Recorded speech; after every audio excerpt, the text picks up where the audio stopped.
सूरज की पहली किरणें धीरे धीरे जंगल में फैल रही थीं। घने पेड़ों के बीच एक छोटी सी झोपड़ी थी। उस झोपड़ी में रहता था हरिदास। आज फिर से जंगल के उस घने हिस्से में जाना पड़ेगा। पिछले 3 दिन से कोई अच्छी लकड़ी नहीं मिली। अगर आज भी नहीं मिली तो घर का चूल्हा कैसे जलेगा। और मीरा की शादी की उम्र भी हो गई है। तभी अंदर से शांति बाहर आई। उसने हरिदास के चेहरे पर चिंता की लकीरें देखीं। क्या हुआ? सुबह सुबह इतने परेशान क्यों दिख रहे हो? मैं तुम्हें इतने सालों से जानती हूँ, तुम मुझसे कुछ छुपा रहे हो। अरे कुछ नहीं शांति, बस सोच रहा था कि मीरा अब बड़ी हो गई है, उसकी शादी की चिंता सताने लगी है। और छोटी रुक्मिणी भी तो पढ़ना चाहती है, लेकिन मैं तो इतना गरीब हूँ कि उसकी किताबें भी नहीं खरीद सकता। मैं जानती हूँ तुम्हारे मन में क्या चल रहा है, लेकिन चिंता मत करो। भगवान ने अब तक साथ दिया है, आगे भी देंगे। हम गरीब जरूर हैं, लेकिन ईमानदार हैं। भगवान हमारी मदद जरूर करेंगे। लेकिन कब तक शांति, कब तक इस तरह जिएंगे हम? मैं रोज जंगल जाता हूँ, लकड़ियाँ काटता हूँ, बाजार में बेचता हूँ, फिर 2 वक्त की रोटी मुश्किल से जुटती है। मीरा को अच्छे कपड़े भी नहीं दिला पाता, जब गांव की दूसरी लड़कियां नए कपड़े पहनती हैं और मेरी बेटी वही फटी पुरानी कपड़े में रहती है। मेरा दिल रो उठता है शांति। मीरा कभी शिकायत नहीं करती, वो बहुत समझदार है। और हाँ, एक बात कहूँ, पिछले कुछ दिनों से मीरा बदली बदली सी लग रही है। रोज सोमवार को मंदिर जाने के लिए बहुत उत्सुक रहती है, जैसे किसी का इंतजार करती हो। क्या मतलब? किसी का इंतजार? शांति, तुम कहना क्या चाह रही हो? कहीं हमारी बेटी किसी के चक्कर में तो नहीं पड़ गई? अरे नहीं नहीं, ऐसी कोई बात नहीं है। मैं तो बस ऐसे ही कह रही थी। तुम तो जानते ही हो, मीरा बहुत सीधी और शर्मीली है। वो कभी कुछ गलत नहीं कर सकती। शांति, ये मजाक की बात नहीं है। अगर किसी ने हमारी बेटी की तरफ गलत नजर से देखा ना, तो मैं उसे जिंदा नहीं छोड़ूंगा। अरे हम गरीब हैं, लेकिन हमारे पास इज्जत है। मेरी बेटी की इज्जत से बढ़कर मेरे लिए कुछ नहीं है। अरे ठीक है, मैं समझ गई। तुम बस इतना परेशान मत हो। अब जाओ काम पर, देर हो रही है, सूरज निकल आया है।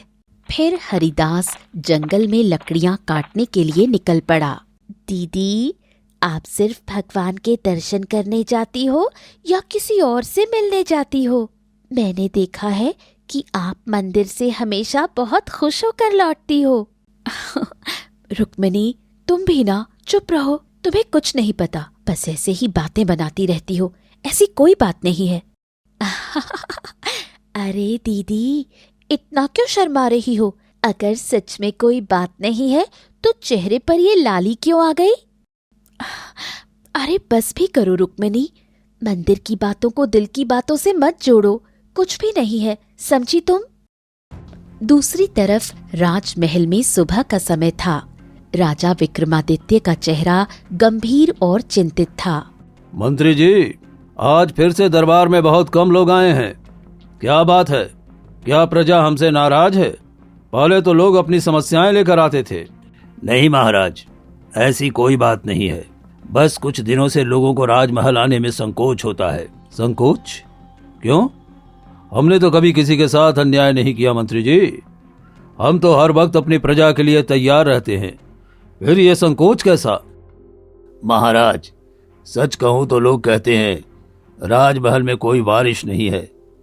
राजकुमार की हालत सबको पता है। वो ना तो सुन सकते हैं ना बोल सकते हैं।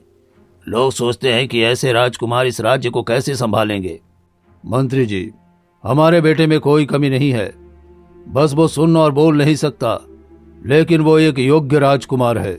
उसका दिल बहुत साफ है और वो किसी का बुरा नहीं चाहता। हाँ महाराज, हम जानते हैं राजकुमार बहुत अच्छे हैं, लेकिन प्रजा को ऐसा राजा चाहिए जो उनकी बातें सुन सके, उनसे बातें कर सके, उनकी समस्या सुन सके।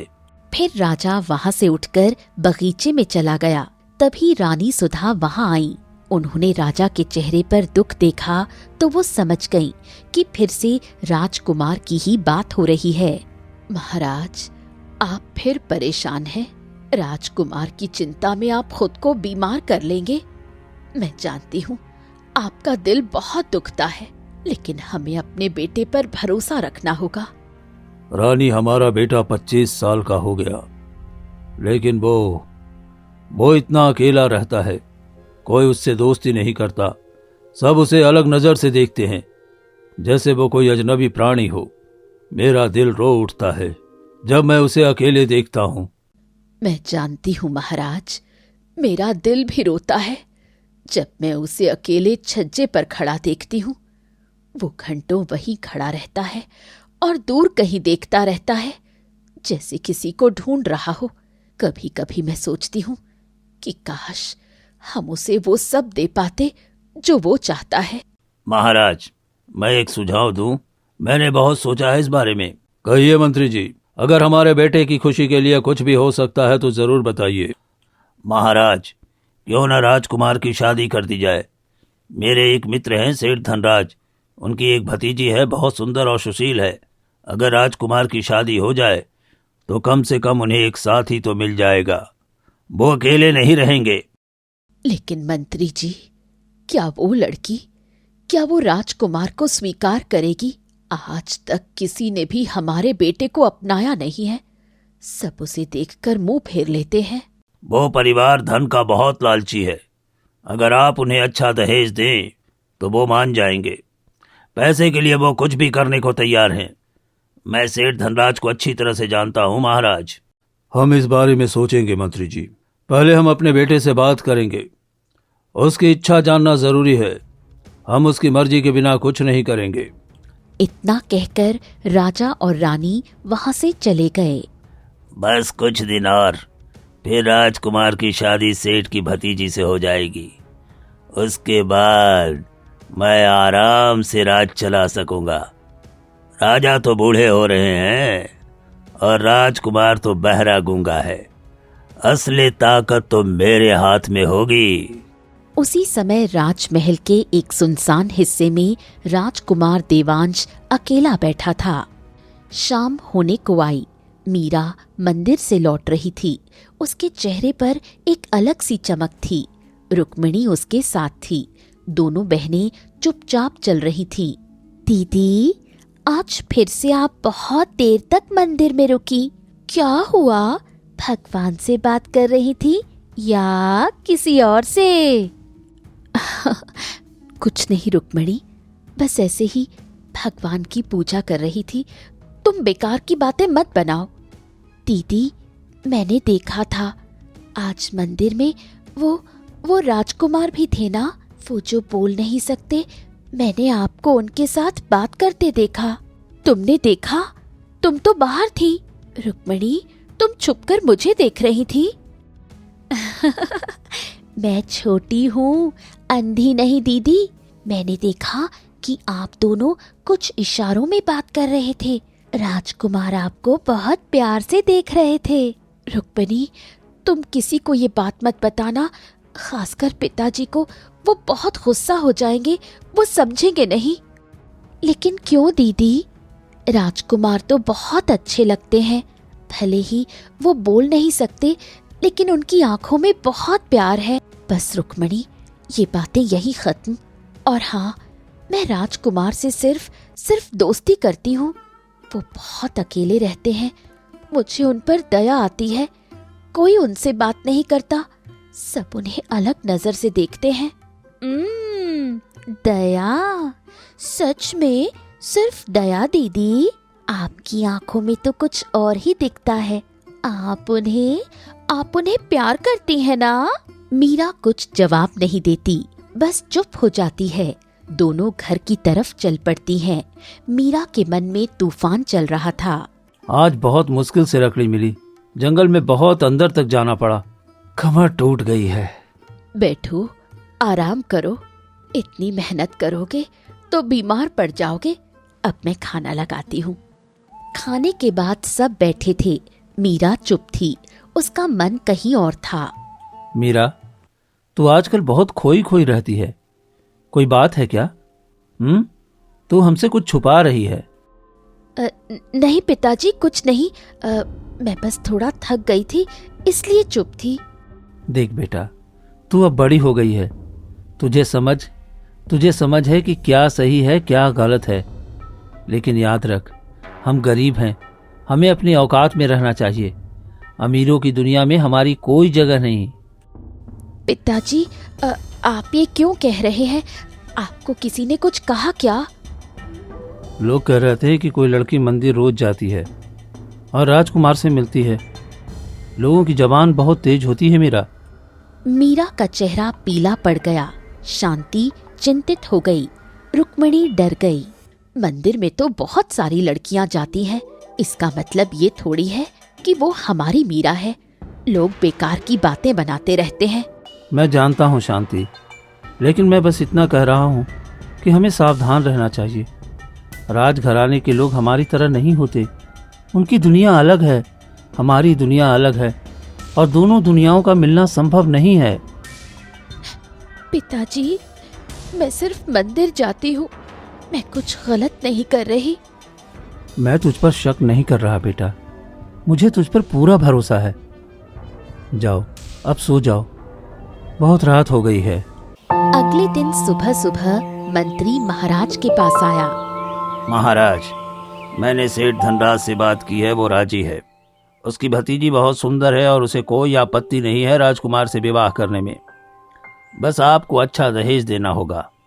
लेकिन हमें राजकुमार से पूछना चाहिए वो चाहता क्या है। हम उसकी मर्जी के बिना कुछ नहीं करेंगे। महाराज, राजकुमार तो बोल नहीं सकते और उन्हें क्या पता कि उनके लिए क्या अच्छा है। आप उनके पिता हैं, आप फैसला कीजिए। मंत्री जी, हमारा बेटा भले ही बोल ना सके, लेकिन वो समझता बहुत है। वो बच्चा नहीं है, वो 25 साल का जवान है। हम उसकी इच्छा के बिना कुछ नहीं करेंगे। ये हमारा आखिरी फैसला है। जैसी आपकी आज्ञा रानी जी, मैं तो बस राजकुमार की भलाई सोच रहा था। मंत्री वहां से चला गया, लेकिन उसके मन में गुस्सा और लालच दोनों थे। बेटा, हमें तुमसे कुछ बात करनी है, बहुत जरूरी बात है। क्या बात है पिताजी? आप दोनों इतने गंभीर क्यों हैं?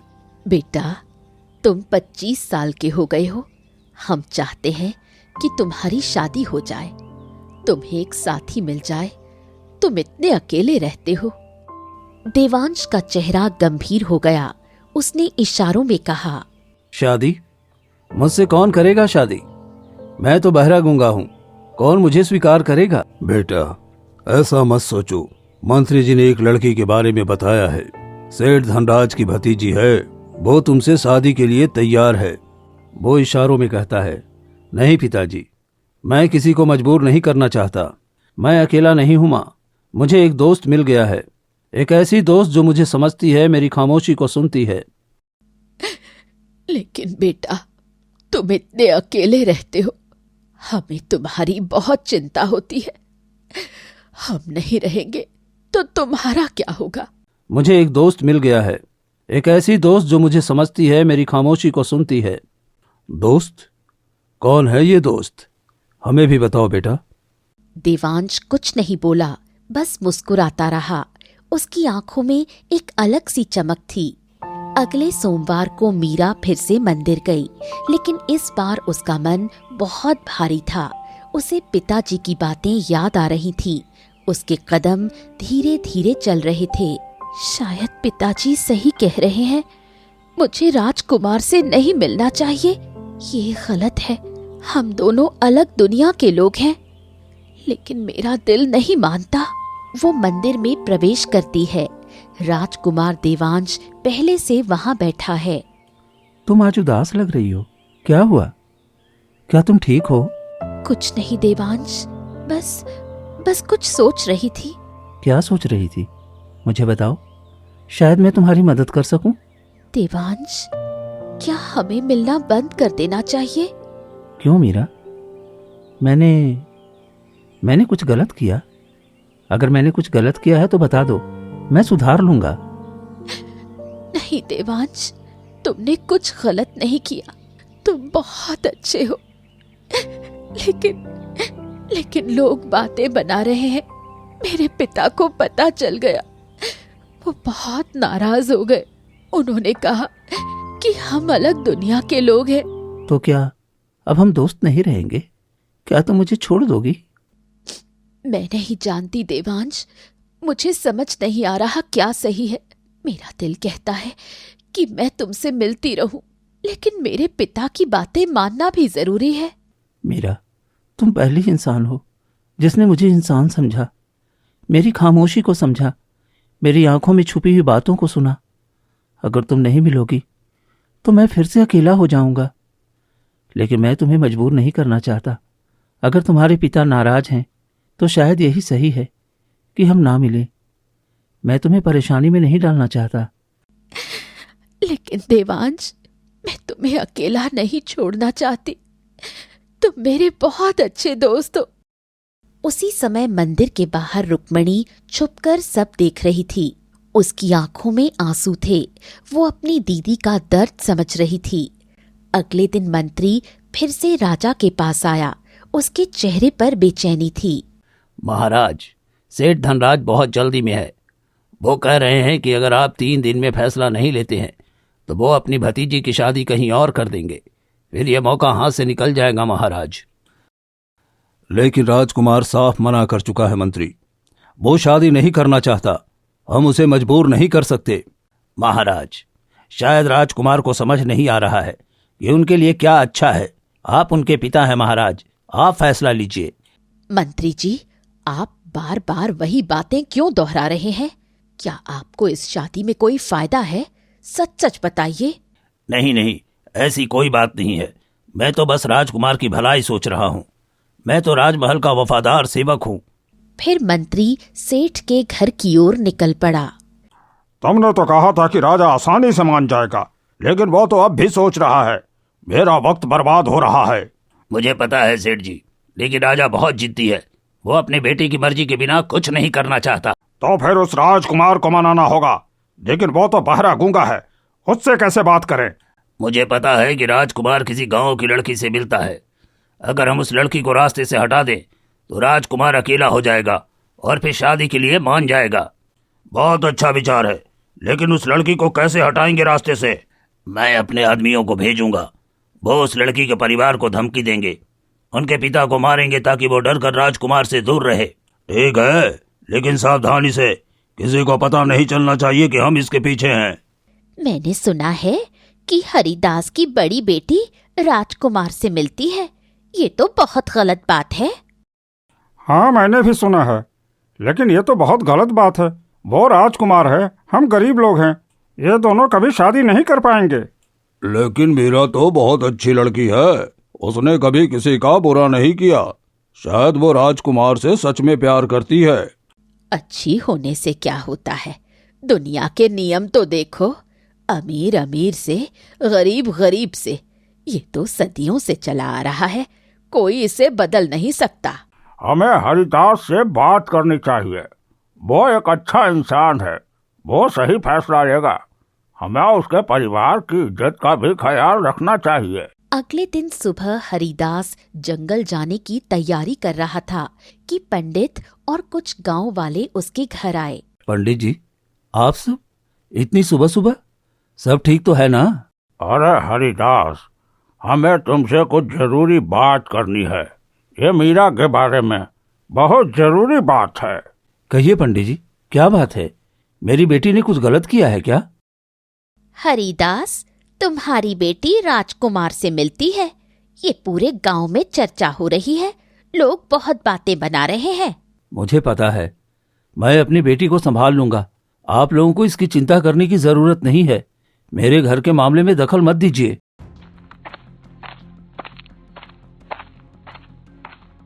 हम चिंता इसलिए कर रहे हैं क्योंकि ये तुम्हारे परिवार की इज्जत का सवाल है। अगर राजघराने वालों को पता चल गया ना तो वो बहुत गुस्सा होंगे। हम नहीं चाहते कि तुम्हें कोई परेशानी हो। तो क्या हो गया? क्या राजघराने वाले हमारा कुछ कर सकते हैं? अरे वो लोग अमीर हैं, ताकतवर हैं। वो चाहें तो हमारा जीना मुश्किल कर दें। हम गरीब लोग उनके सामने कुछ नहीं हैं। रुको रुको, डराने की जरूरत नहीं है। हरिदास, मैं तुमसे सिर्फ इतना कहना चाहता हूँ कि सावधान रहो। मीरा एक अच्छी लड़की है, उसे समझाओ। उसका भविष्य बर्बाद मत होने दो। सब लोग चले गए। शाम को जब मीरा घर लौटी तो हरिदास उसका इंतजार कर रहा था। उसका चेहरा बहुत गंभीर था। मीरा, मुझे तुमसे बात करनी है अभी तुरंत। जी पिताजी। क्या तुम राजकुमार से मिलती हो? सच सच बताओ। मीरा कुछ नहीं बोली। उसकी आंखें नम हो गईं। वो डर से कांप रही थी। मैंने पूछा क्या तुम राजकुमार से मिलती हो? जवाब दो।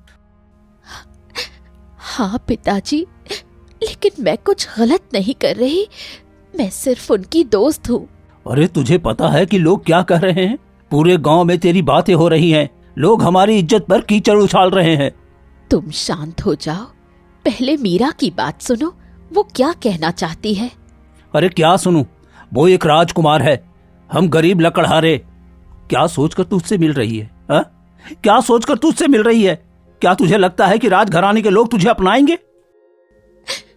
पिताजी, मैं सिर्फ उनकी दोस्त हूँ। वो बहुत अकेले रहते हैं। कोई उनसे बात नहीं करता। सब उन्हें अलग नजर से देखते हैं क्योंकि वो बोल नहीं सकते। मुझे उन पर दया आती है। तो क्या हुआ? तुझे उनकी दोस्त बनने की क्या जरूरत थी? अरे तू कौन होती है उनकी मदद करने वाली? तू एक गरीब लड़की है, तुझे अपनी औकात याद रखनी चाहिए। मीरा की आंखों से आंसू बहने लगे। रुक्मणी भी रोने लगी। बस करो, इतना गुस्सा मत करो। बेटियां रो रही हैं। आज के बाद तू मंदिर नहीं जाएगी और ना ही राजकुमार से मिलेगी। ये मेरा आखिरी फैसला है। अगले दिन हरिदास जंगल से लौट रहा था। उसके कंधों पर लकड़ियों का गट्ठर था। अचानक रास्ते में 3 आदमियों ने उसे घेर लिया। वो हरिदास है ना, लकड़हारा? हाँ हाँ, मैं हरिदास हूँ। तुम कौन हो? क्या चाहते हो? हम कौन है ये मत पूछ। बस इतना समझ ले कि अगर तेरी बेटी राजकुमार के पास गई ना तो तेरा पूरा परिवार बर्बाद हो जाएगा। हम तुझे और तेरी बेटी दोनों को जान से मार देंगे। फिर वो आदमी हरिदास को बुरी तरह से पीटने लगे। उसके हाथ पैर में चोट लग गई। ये चेतावनी है, अगली बार तुझे जिंदा नहीं छोड़ूंगा, याद रखना। तीनों आदमी हंसते हुए वहां से चले गए। हरिदास दर्द से करहाता हुआ जमीन पर गिर पड़ा। अरे ये लोग कौन थे? मीरा, मीरा, मीरा मेरी खतरे में है। मुझे घर जाना होगा। हरिदास घायल हालत में घर पहुंचा। शांति और मीरा दौड़ कर आईं। हे भगवान, ये क्या हो गया? किसने किया ये? हरिदास, तुम्हारे साथ ये किसने किया? कुछ आदमियों ने मुझे मारा। उन्होंने धमकी दी है, कहा है कि मीरा को राजकुमार से दूर रखें, नहीं तो वो हम सबको मार डालेंगे।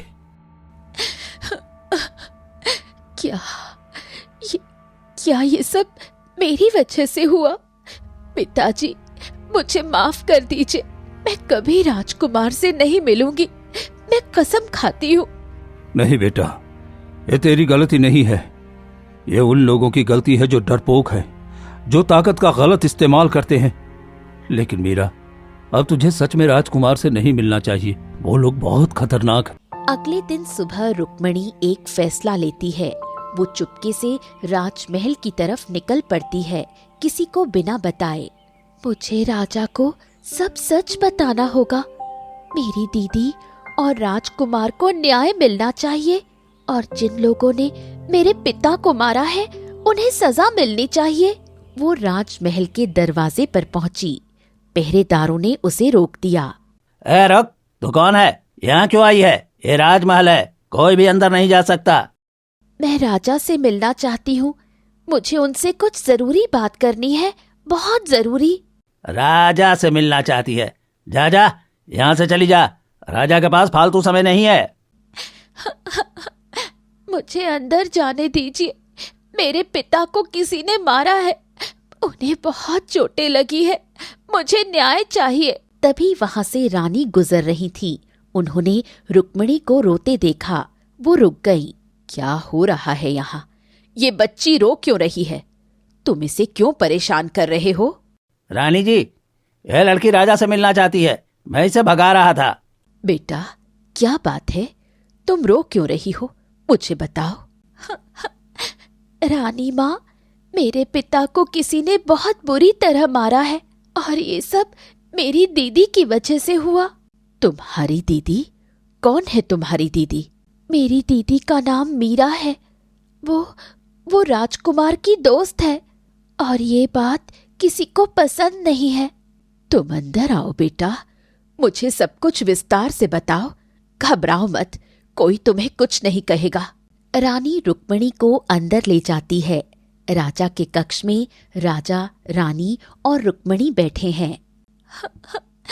हाँ महाराज, उन्होंने कहा कि अगर मेरी दीदी राजकुमार के पास गई तो हमारा पूरा परिवार बर्बाद हो जाएगा। उन्होंने मेरे पिता को बहुत मारा। ये बहुत गलत है। वो किसी बेकसूर आदमी को कैसे मार सकता है? तभी वहां पर एक व्यक्ति आया। महाराज, मुझे कुछ बताना है। कल मैंने मंत्री और सेठ की बातें सुनी थी। वो दोनों मिलकर साजिश कर रहे हैं। क्या क्या साजिश? महाराज, मैंने अपने कानों से सुना। मंत्री ने सेठ से कहा, अगर राजकुमार की शादी उसकी भतीजी से हो जाए तो सेठ मंत्री को धन देगा। और जब राजकुमार शादी के लिए मना कर रहे थे तो उन्होंने मीरा के परिवार को धमकाने की साजिश की। ये बहुत बड़ा अपराध है। मंत्री ने हमें धोखा दिया है और एक निर्दोष परिवार को परेशान किया। बेटा, तुम्हारी दीदी कहाँ है? हम उससे मिलना चाहते हैं। वो घर पर है रानी माँ, लेकिन उसे बहुत दुख है। वो बहुत रो रही है।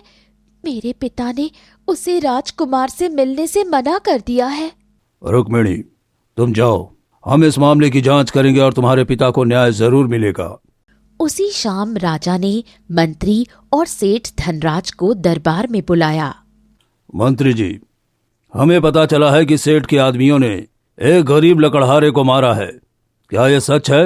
महाराज, मुझे नहीं पता। मुझे इस बारे में कुछ नहीं मालूम। सेठ से पूछिए। महाराज, ये सब झूठ है। मैंने किसी को नहीं मारा। ये किसी की साजिश है मेरे खिलाफ। तो फिर तुम्हारे आदमी हरिदास को धमकी क्यों दे रहे थे? उसे क्यों मार रहे थे? महाराज, वो मुझे नहीं पता। वो क्या सेठ जी, सच बोलो, तुमने क्यों किया ये? एक निर्दोष परिवार के साथ इतना बुरा क्यों किया? मंत्री जी ने कहा था कि अगर मेरी भतीजी की शादी राजकुमार से हो गई तो मुझे बहुत फायदा होगा। मैं राजघराने से रिश्ता बना सकूंगा। लेकिन राजकुमार उस लड़की मीरा से मिल रहे थे, इसलिए मैंने सोचा अगर उस लड़की को डरा दिया जाए तो वो राजकुमार से दूर रहेगी। तो ये सब तुम्हारी साजिश थी मंत्री? तुमने धन के लालच में एक निर्दोष परिवार को तबाह करने की कोशिश की। महाराज, मुझे माफ कर दीजिए महाराज, मैं लालच में आ गया था। सेठ ने मुझे बहुत धन देने का वादा किया था। मुझसे बहुत बड़ी गलती हो गई महाराज, मुझसे बहुत बड़ी गलती हो गई। सैनिकों, इन दोनों को कारागार में डाल दो। इन्हें कड़ी से कड़ी सजा मिलेगी। सैनिक ने मंत्री और सेठ को पकड़कर कारावास में डाल दिया। अगले दिन राजा और रानी खुद हरिदास के घर पहुंचे। महाराज, आप यहाँ? हरिदास, हमें माफ कर दो। हमारे राज्य में तुम्हारे साथ अन्याय हुआ है। यह हमारी जिम्मेदारी थी कि हम तुम्हारी रक्षा करते, लेकिन हम असफल रहे। नहीं महाराज, आप ऐसा मत कहिए। आप तो न्याय प्रिय हैं महाराज। ये मेरी किस्मत थी। बेटा मीरा, तुम कहाँ हो? मीरा डरते हुए आगे आई। उसकी आंखें सूजी हुई थी। मैं यहाँ हूँ रानी माँ, मुझे माफ कर दीजिए। बेटा, हमने सुना है कि तुम हमारे बेटे देवांश की दोस्त हो। क्या ये सच है? जी रानी माँ, मैं सिर्फ दोस्त हूँ। मैंने कुछ गलत नहीं किया। महाराज, मेरी बेटी ने कोई गलती की हो तो? नहीं हरिदास, तुम्हारी बेटी ने कोई गलती नहीं की, बल्कि उसने हमारे बेटे को वो दिया जो हम नहीं दे पाए। दोस्ती, प्यार, समझ। मीरा, हरिदास, शांति और रुक्मिणी सब राजमहल पहुंचे। देवांश अपने कमरे में था। उसे नहीं पता था कि क्या हो रहा है। क्या बात है पिताजी? बेटा, तुमसे कोई मिलने आया है। मीरा अंदर आती है। देवांश उसे देखकर चौंक जाता है। उसकी आंखों में खुशी और हैरानी दोनों हैं। मीरा, तुम यहाँ कैसे? हाँ देवांश, मुझे माफ कर दो, मैं तुमसे मिलने नहीं आ सकी। बेटा, क्या तुम सच में मीरा से प्यार करते हो? हाँ माँ, मैं उससे बहुत प्यार करता हूँ, लेकिन मैंने कभी उसे बताया नहीं। क्या तुम मुझसे प्यार करते हो? हाँ मीरा, लेकिन मैं जानता था कि मैं तुम्हारे लायक नहीं हूँ। मैं बहरा हूँ, गूंगा हूँ। नहीं देवांश, तुम्हारा दिल सबसे खूबसूरत है और मैं भी तुमसे प्यार करती हूँ।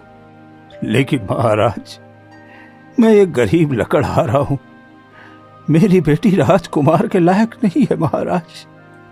हरिदास, असली अमीरी दिल में होती है। तुम्हारी बेटी ने हमारे बेटे को वो खुशी दी है जो हम सारा धन खर्च करके भी नहीं दे पाए। तुम्हारी बेटी ने हमारे बेटे को जीना सिखाया है। अगर तुम्हें कोई आपत्ति नहीं है तो हम मीरा और देवांश की शादी करवाना चाहते हैं। आपत्ति? हमारे लिए तो ये सम्मान की बात है। फिर कुछ ही दिनों बाद दोनों की शादी हो गई और दोनों सुखी जीवन जीने लगे।